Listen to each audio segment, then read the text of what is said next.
नमस्कार प्यारे बच्चों, मैं जेपी सिंह स्वागत करता हूं आपका केमिस्ट्री गुरुजी चैनल में। और जो आज का हमारा टॉपिक है, ये हमारा टॉपिक है यूनिट 2 से केमिस्ट्री ऑफ प्रोटीन से। और इसमें जो हमारा चल रहा है, अब हमारा चल रहा है इसमें एमिनो एसिड्स। और एमिनो एसिड्स में से भी जो हम टॉपिक अपना इसमें पढ़ रहे हैं, वो टॉपिक हमारा इसमें है ज्यूटर आयन। अब ज्यूटर आयन हम पढ़ चुके हैं, कैसे बनेगा ज्यूटर आयन, और ये भी पढ़ चुके हैं कि अमीनो एसिड्स क्या होते हैं। अब हमें ये देखना है कि जो ज्यूटर आयन होता है वो कैसा होता है, आयनिक फॉर्म में होता है।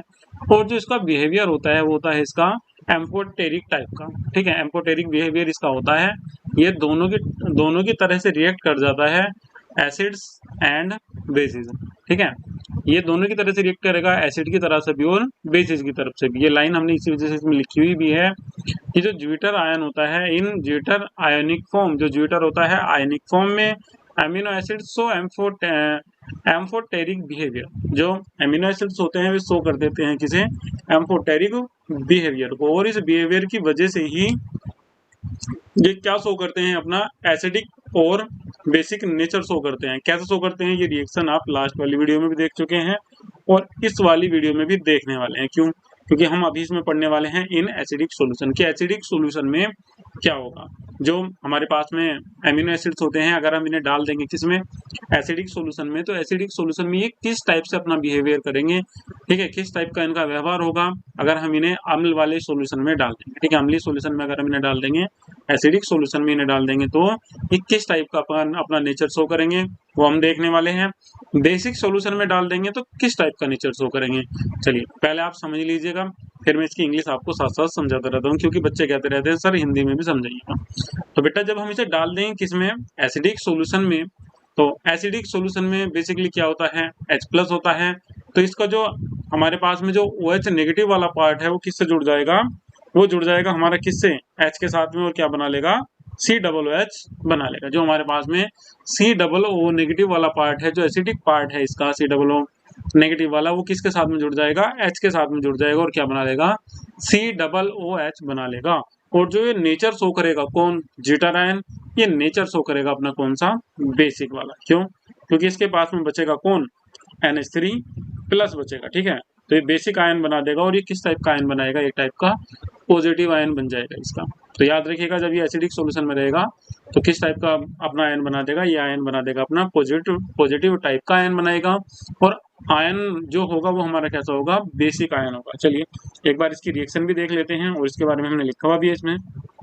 The carboxylate function COO- accept a proton and get convert to carboxylic substance। जो हमारे पास में COO- ग्रुप इसमें प्रेजेंट होता है, किसमें, जो हमारे पास में ज्यूटर आयन है इसमें। ठीक है, तो ये जो हमारे पास में COO नेगेटिव ग्रुप जो इसमें प्रेजेंट था, ये क्या काम करता है, H+ से रिएक्शन करता है और कन्वर्ट हो जाता है किसमें, COOH में। ठीक है, COOH में कन्वर्ट हमारा हो जाएगा।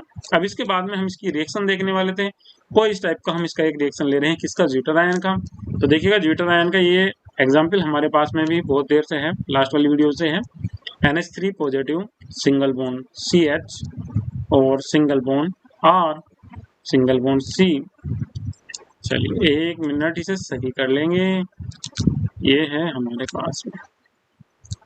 ठीक है, CH के बाद में ये हमारे पास में था C, double bond O, single bond O, और नेगेटिव है। और जैसे ही कोई एसिड की टच में आएगा तो ये H+ क्या काम करेगा, इसके साथ में जुड़ जाएगा, और इसका लोन पेयर किसके पास में चला जाएगा, H के। और इस कंडीशन में ये हमारे पास में कुछ इस टाइप से बन जाएगा, NH3 positive, single bond CH, single bond R, single bond C, double bond O, single bond O और H। ठीक है, तो ये जो हमारे पास में बना हुआ है, ये हमारे पास में कौन सा आयन बन गया है, ये हमारे पास में बन गया है पॉजिटिव आयन। ठीक है, मेरे पीछे आ रहा होगा तो आपको नहीं चमक रहा होगा, तो याद रखिएगा जो हमने यहाँ लिखा हुआ है, ये क्या लिखा हुआ है इसमें, ये हमने लिखा हुआ है पॉजिटिव आयन। ठीक है, पॉजिटिव आयन। ठीक है, और पॉजिटिव आयन हमारा एक किसका है, ये नेचर किसके टाइप से शो करेगा, इसे ध्यान से देखिएगा, ये नेचर शो करेगा किसका, बेस का। ठीक है, क्योंकि इसमें जो इसका एसिडिक पार्ट है उसने रिएक्शन कर लिया है, और जो बेसिक पार्ट है इसका वो इसमें बचा हुआ है। ठीक है, तो याद रखिएगा जो ज्यूटर आयन है वो एसिडिक सॉल्यूशन में किसके टाइप बिहेवियर शो करेगा, कि अपना बिहेवियर शो करेगा एज ए बेस, एक बेस के टाइप से ये अपना बिहेवियर शो करेगा किसमें, एसिडिक सॉल्यूशन में। रिएक्शन आप समझ भी चुके हैं, ठीक है। इसके नीचे हम नोट्स में हमारा लिखा हुआ भी रहेगा आपका, thus in acidic solution amino acids exit as positive ion, ठीक है, basic ion and form salt with acids, और ये एसिड्स के साथ मिलकर क्या बना देगा, साल्ट बना देगा। अब हम बात करेंगे किसमें, बेसिक सॉल्यूशन में। ये हमने किसके बारे में बात करी थी, एसिडिक सॉल्यूशन की। अब हम बात करने वाले हैं किसकी, बेसिक सॉल्यूशन की। अब बेसिक सॉल्यूशन में क्या होगा क्या नहीं होगा, अब हम वो देखने वाले हैं। अब हमारी नेक्स्ट हेडिंग आ जाएगी इन बेसिक सॉल्यूशन, इन बेसिक सॉल्यूशन। जो हमारा बेसिक सॉल्यूशन होगा उसमें क्या होने वाला है, अब हम वो अपना देखने वाले इसमें हैं। चलिए पढ़ना शुरू करते हैं। जो बेसिक सॉल्यूशन होगा इसमें हमारा, जब भी किसी बेस से रिएक्शन करेगा तो हम दोबारा से क्रिएट कर लेते हैं किसे, ज्यूटर आयन को। तो ज्यूटर आयन का फॉर्मूला कुछ इस टाइप का भी हमारा था, NH3 पॉजिटिव, इसके साथ में हमारे पास में था CH single bond R, single bond C, double bond O, single bond O, और O पे क्या था हमारे पास में नेगेटिव। जब भी किसी बेस से रिएक्शन करेगा तो किससे रिएक्शन करेगा, OH नेगेटिव पार्ट से रिएक्शन करेगा। और ये जो इसके पास में H पॉजिटिव था, किसके पास में था, NH3 प्लस के पास में, जो यहाँ से ये अपना H पॉजिटिव है किसे देगा, इसे OH नेगेटिव वाले पार्ट को देगा। और ये क्या बना लेगा इसके साथ में, ये बना लेगा H2O। और यहाँ बचेगा क्या इसके पास में, यहाँ बच जाएगा इसके पास में NH2 bond CH bond R bond C, double bond O, single bond O negative, ठीक है। तो यहाँ हमारे पास में जो आयन बनेगा वो हमारा कौन सा बनेगा, नेगेटिव आयन बनेगा, ठीक है, नेगेटिव आयन बनेगा। और इसका जो नेचर होगा वो कैसा होगा, एसिडिक होगा, ठीक है। ध्यान से देखिएगा, इसका जो नेचर होगा किसका कैसा होगा, इसका नेचर होगा हमारे पास में एसिडिक नेचर होगा, ठीक है। ये हमने इसमें लिखा हुआ भी है, the ammonia substance NH3 plus change to amino group NH2 by losing a proton under the influence of OH negative ion, ठीक है। OH नेगेटिव आयन से, आयन के इन्फ्लुएंस के कारण जो हमारे पास में NH3 पॉजिटिव ग्रुप था वो चेंज हो जाएगा हमारा किसमें, NH2 ग्रुप में, और अपना एक प्रोटॉन डोनेट कर देगा किसे, OH नेगेटिव आयन को, ठीक है। और इस टाइप से हमें क्या मिलेगा, एक नेगेटिव आयन मिलेगा, और जो हमारा नेगेटिव आयन कैसा है, एसिडिक है, ठीक है। रिएक्शन आपने समझ लिया। इसके नीचे हमने लिखा हुआ भी है, thus in basic solution, basic solution में amino acids exist as negative ion, acidic ion and form salt with alkalis. अगर हम इसकी रिएक्शन करा देंगे किससे, एल्कली से, तो ये क्या बना देगा, एक साल्ट बना देगा। और इस कंडीशन में ये हमारा कैसा है, एक नेगेटिव आयन की कंडीशन में है। अब आइसो इलेक्ट्रिक पॉइंट हमने इसका लिखा हुआ है, चलिए एक बार बात करेंगे किसकी, आइसो इलेक्ट्रिक पॉइंट की।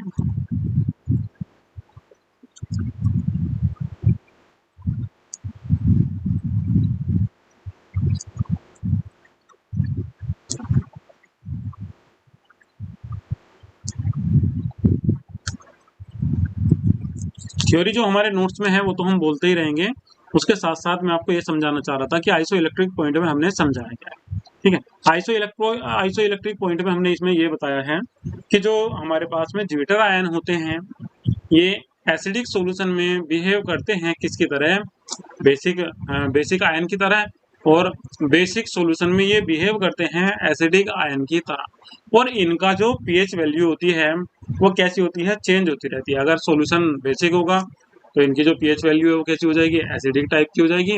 और अगर सॉल्यूशन एसिडिक होगा तो इनकी जो पीएच वैल्यू हो जाएगी वो कैसी हो जाएगी, बेसिक टाइप की हो जाएगी। मतलब ये अपोजिट, जो भी इनका जो बिहेवियर है, जो इनका व्यवहार है वो कैसा होता है, वो अपोजिट टाइप का होता है। एसिड में डाल देंगे बेस की तरह रिएक्ट करेंगे, बेस में डाल देंगे तो फिर एसिड की तरह रिएक्ट करेंगे। और इसे हम क्या बोल देते हैं, इनका जो इनका पीएच वैल्यू बार बार चेंज हो रही है उसे हम क्या बोल देंगे इसमें, इसका आइसो इलेक्ट्रिक पॉइंट, ठीक है। और इसकी थ्योरी में भी हमने साफ साफ यही लिखा हुआ है। और इनका जो पीएच वैल्यू होता है, ठीक है, एसिडिक मीडियम में, ठीक है, या सॉरी न्यूट्रल एमिनो एसिड्स का जो इलेक्ट्रिक पॉइंट होता है इसकी जो रेंज होती है ये होती है 5.5 से 6.3, ठीक है। इस टाइप की इसकी रेंज होती है इसके पीएच की। चलिए एक बार इसकी थ्योरी क्लियर कर लेते हैं बहुत अच्छे तरीके से। As we have seen above, an amino acid exist as a positive ion in acidic solution and as a negative ion in basic solution, ठीक है। जो हमारे पास में एसिडिक सॉल्यूशन होगा इसमें ये किसकी तरह बिहेवियर करेगा, बेसिक आयन की तरह बिहेव करेगा। और जो हमारे पास में बेसिक सॉल्यूशन होगा उसमें ये एक एसिडिक आयन की तरह बिहेव करेगा। और इस पर चार्ज कैसा आ जाएगा, नेगेटिव चार्ज आ जाएगा। Therefore on passing electric current, जब हम इसमें इलेक्ट्रिक करंट पास कर देते हैं, it will migrate towards the cathode in acidic solution, acidic solution में कैथोड की ओर चलने लग जाते हैं, and towards the anode in basic solution, और बेसिक सॉल्यूशन में एनोड की ओर। Hence, at a particular pH of the solution, the amino acid molecule should not migrate to either electrode and should exist as a neutral dipole ion. This pH is known as isoelectric point. The electric point depend on other function group present in the amino acid.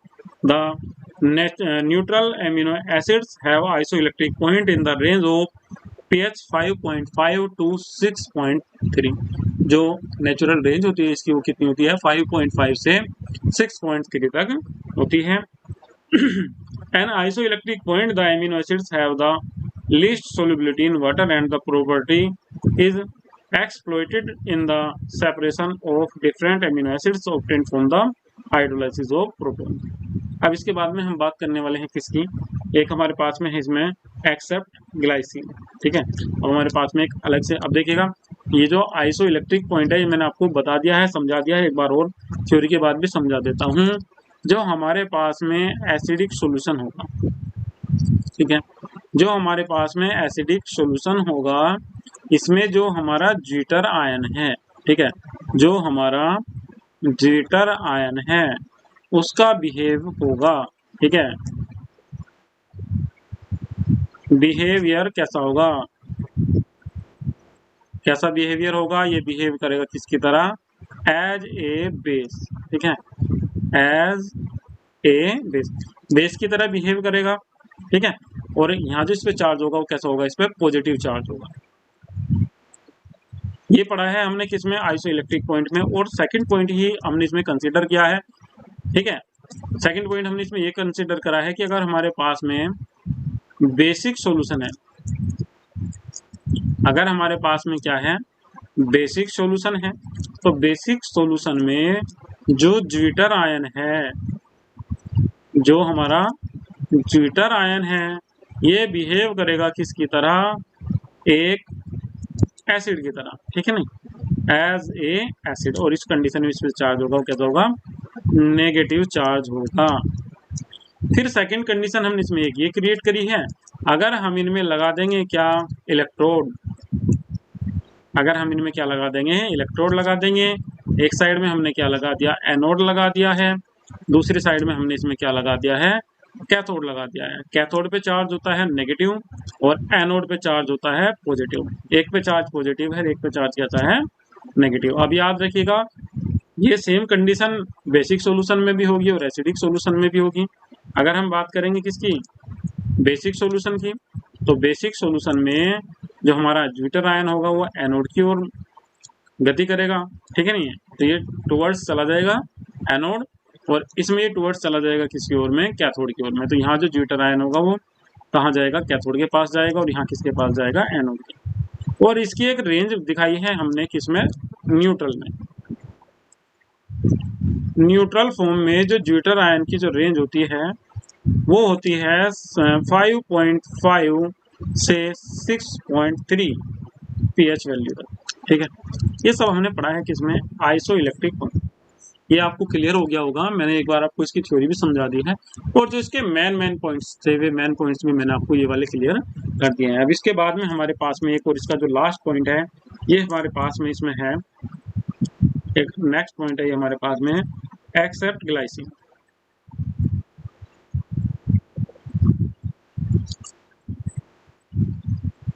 Glycine, ठीक है, accept glycine, ये हमारे पास में इसमें last point है, glycine. सबसे पहले हम इसकी थ्योरी क्लियर कर लेंगे।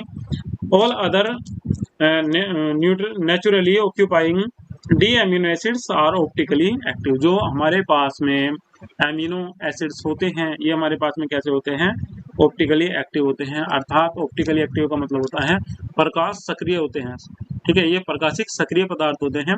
अभी आपने 12th क्लास में पढ़ा होगा ऑप्टिकल आइसोमेरिज्म, ज्योमेट्रिकल आइसोमेरिज्म, प्रकाशिक समअवयवता या फिर आपने पढ़ा होगा उसमें ज्यामितीय समवेता। तो हम बात करने वाले हैं प्रकाशिक समवेता की, ऑप्टिकल आइसोमेरिज्म की। तो यहाँ लिखा हुआ है हमारे पास में ये कैसे होते हैं, ऑप्टिकली एक्टिव होते हैं। ऑप्टिकली एक्टिव का मतलब होता है कि जो हमारे पास में प्लेन पोलराइज लाइट होती है उसके प्रति कैसे होते हैं, एक्टिव होते हैं, सक्रिय होते हैं।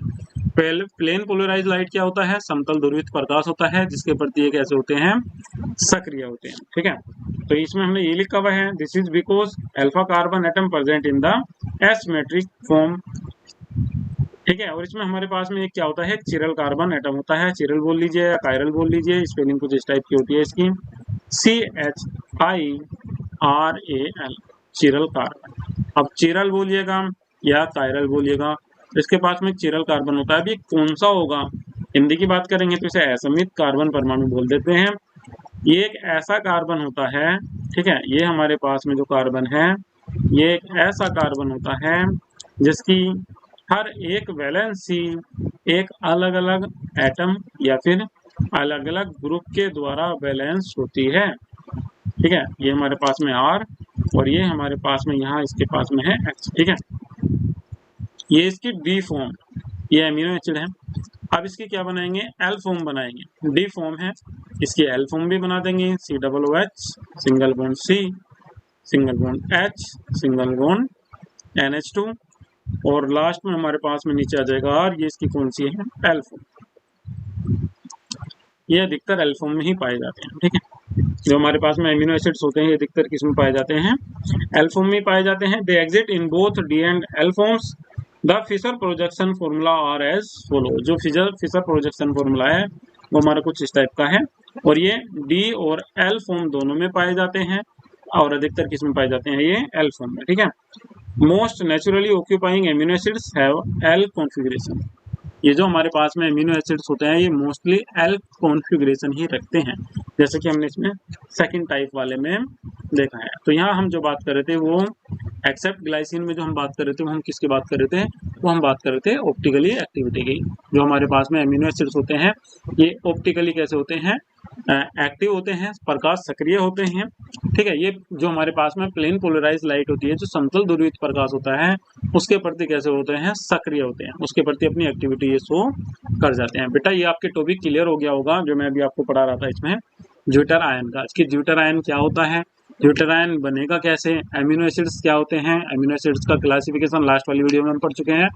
एमिनो एसिड्स क्या होता है, एमिनो एसिड का क्लासिफिकेशन। अब हमारे पास में जो बचा हुआ था वो हमारे पास में बचा हुआ था ज्विटर आयन का एसिडिक सॉल्यूशन में, और सेकंड में हमारे पास में बचा हुआ था बेसिक सॉल्यूशन में, और थर्ड हमारे पास में इसमें जो सबसे शुरू में हमने पढ़ लिया है इसमें थर्ड पॉइंट वो इसका एंड न्यूट्रल सॉल्यूशन में, कि जो ज्विटर आयन होगा वो किस टाइप से अपना बिहेव इसमें शो करेगा। अगर हम बात करेंगे किसकी, न्यूट्रल सॉल्यूशन की, तो न्यूट्रल सॉल्यूशन में जो ज्विटर आयन होता है वो पॉजिटिव और नेगेटिव दोनों ही टाइप का अपना चार्ज रखता है, मगर पॉजिटिव और नेगेटिव एक दूसरे को कैसा कर देते हैं, बैलेंस कर देते हैं, और इस कंडीशन में वो क्या बन जाता है, एक न्यूट्रल आयन बन जाता है। किसमें, न्यूट्रल सॉल्यूशन में। बात करेंगे किसकी, एक एसिडिक सॉल्यूशन की।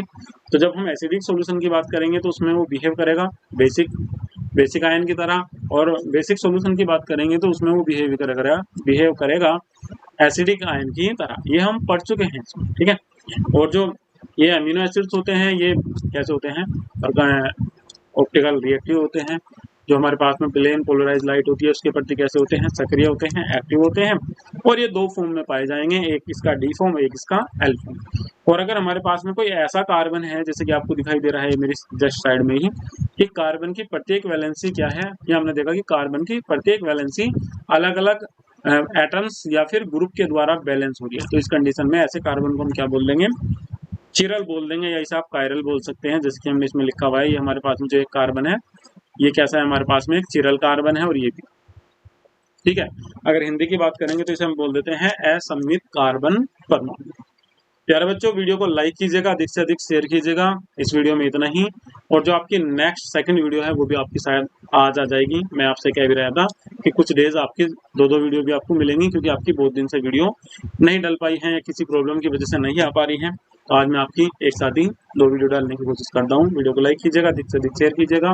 चैनल अभी तक सब्सक्राइब नहीं किया है तो चैनल को सब्सक्राइब भी कर लीजिएगा। और कोई सजेशन आप देना चाह रहे हैं तो मेरा व्हाट्सअप नंबर आपके पास में है। बच्चे सजेशन देते भी रहते हैं।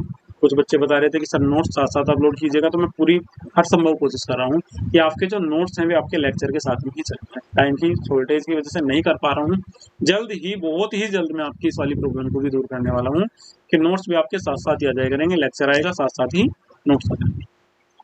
ठीक है, आज की वीडियो में बस इतना ही। Thank you.